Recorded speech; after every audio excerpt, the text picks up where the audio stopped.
Paula, talk about, I mean, this is incredible where we are, right? We're on the X-Shore boat.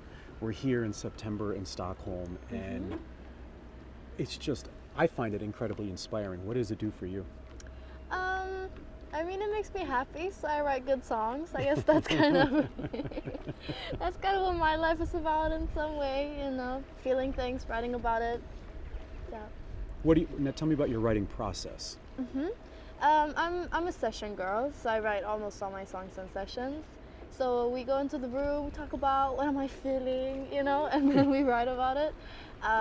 I write a lot on my own, but I always end up writing half songs because I don't have the motivation to finish them. Really? So my computer is just full of like half a chorus songs, and I never pick up on them. But And you never circle back? No, I don't.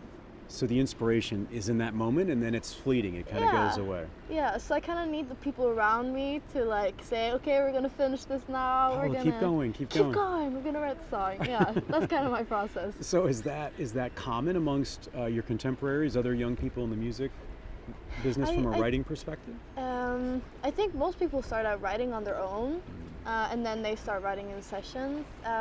I don't know. I actually haven't talked to that many people about it, but I know that it's a common thing that you run out of creativity to finish, and it's only 3 minutes, but it's so much that goes into it. Tell me about what you enjoy most about the process of writing. Is there one thing that just the minute you're in that element, you're in sort of the zone, as we might say in America? I think there's a lyric zone. A lyric zone. Where because you write, I usually write like the entire top line before I go into the lyrics, and it can take quite a while before you understand what is the song, what does it want to say truly, and how what energy do the lyrics have, how do I piece them together, do I want to make like a little joke, or like it's kind of like rappers write their lyrics, you know, like it's about like pinpointing, and when you're there, that's absolutely amazing. But usually it takes hours, and it's the worst, and then you get there and it's like, oh, this was easy, why did that take so long, you know? So tell me about what defines you as an artist. What is it about your music that someone says that's Paula's music?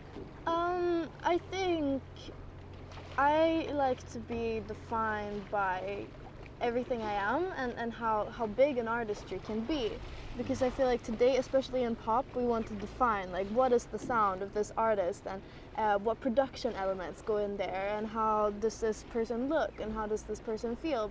And you don't like those defining points? I think it can work for some people. For me it doesn't, and I like to be defined by not being defined by that, you know. A rebel. Oh, I'm such a rebel. And it's also fascinating. You were telling me before we started chatting that you're also in school at the same time, so you're sort of living these two lives. Yes, yeah, I'm studying at Stockholm School of Economics right now, and I think it's I love studying, I love learning, and I think for as long as I can do that, I'm gonna be doing so. But I wouldn't have an issue with dropping out either. You won't? No, I don't think so. But I might sneak in and listen to some lectures. You know? How do you think it will impact you from a musical standpoint? What do you think it will? Is it the business side of being an artist that you'll have a better grasp on? I think so. I think at some point I'd like to start my own label, and then start your own label. Yeah. I think we see a lot of artists in their late 20s, early 30s that buy out their rights and start their own labels, and I can see myself doing that in the future. I don't think that's where I am right now, but I think education means power of yourself and your career, but to me it's also about I want to make an impactful artist career. To me it's not just about making music that people relate to, but I'm very into climate questions, and I want to have an artistry that can help affect on those points, drive an agenda, and I believe that for me to be able to do that, I need to be well educated. So incredibly powerful what you're saying. I'm so curious. I spent some time here in Stockholm with the producers program, and it's really focused on expanding opportunities for female producers in the music industry, because they're so anemically represented. There's just not enough. And so I hear a very strong voice from you that I would imagine being a woman is a part of your thinking and being and the responsibility and wanting to have impact Yeah. and be very mindful. Is that fair? That is a part of when you think broadly about music and what you can do?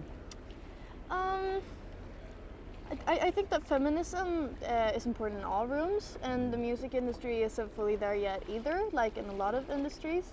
I think that when we look at, because I guess you're talking about this 3% statistic about female producers, I don't think that the 3% apply in Sweden. I think we have a higher producer rate. I don't have statistics Better on that, representation? but that's the feeling that I get taking sessions and being with publishers. But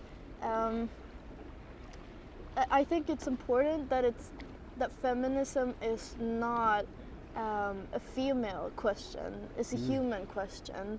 Well put. And I think that in environments that focus on art,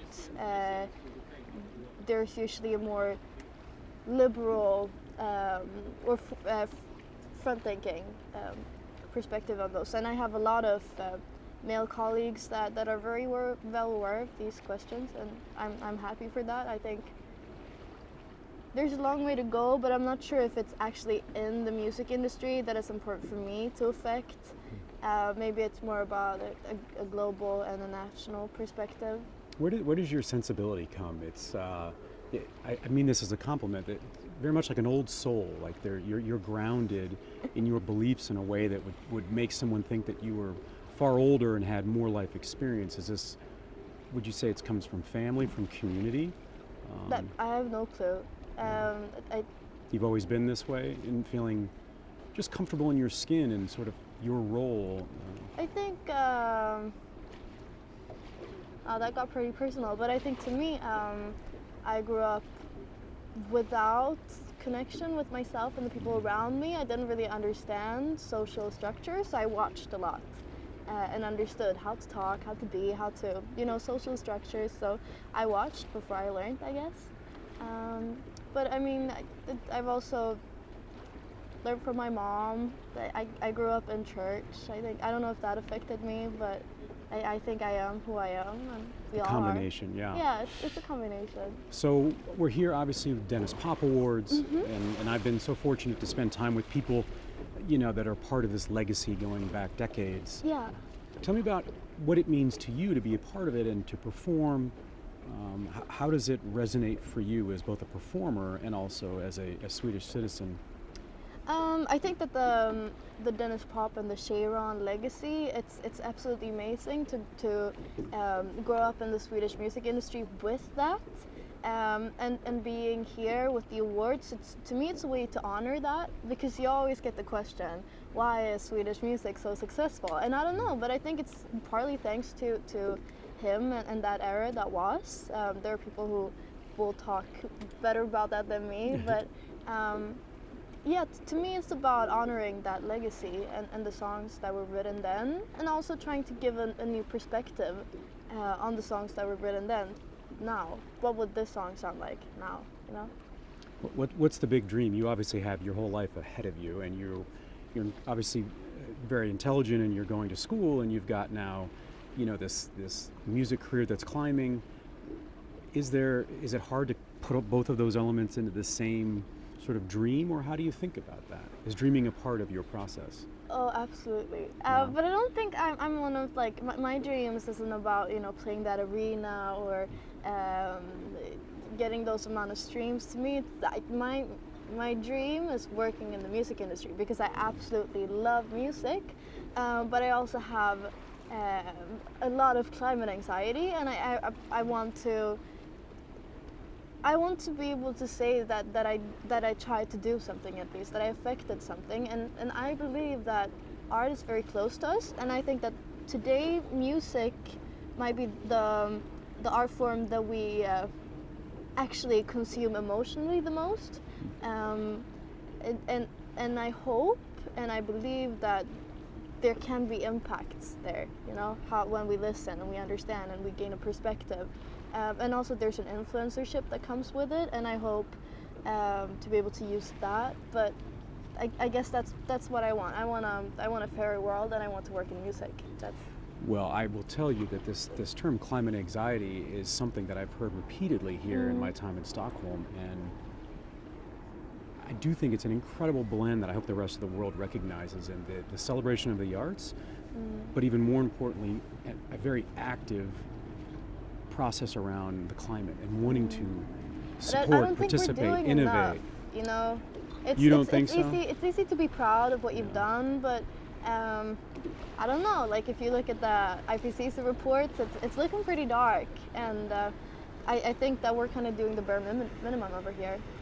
See, and from an American perspective, it feels like you're actually having the conversations in an active way, and so I think that's inspiring for those outside of Sweden, because I don't know if those conversations are taking place, at least at the depth and the level that they are here. No, and I think that's very important. The being an inspiration and having people understand. You know, it's what I like to say is that, you know, if you're vegan but you fly to the U.S. twice a year, the imprint that your food has, the negative imprint, it won't be noticeable due to all the fuel that burns when you fly.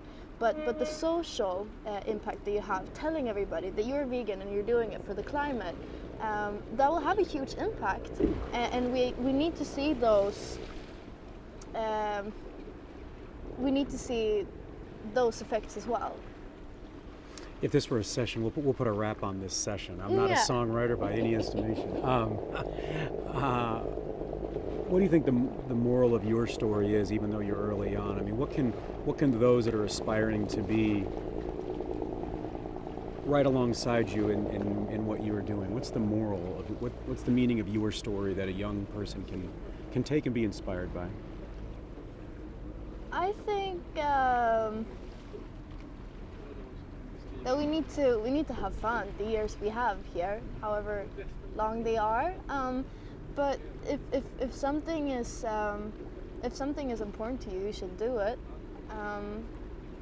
But I think it's also important to take action when you think it's needed, because we can. You know, it's all about the grown-ups, but we can also be the grown-ups.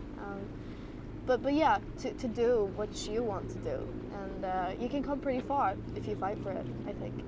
Well, I sure hope, selfishly as a citizen of planet Earth, that you get as much opportunity and platform with your music to make a difference and communicate the sensitivity of our planet, because it's an incredible privilege, obviously, to be citizens on here, but we can't take it for granted, and it's going to be exciting to see you grow, and I have no doubt it'll be in things to include music and beyond. So continued success. Thank you.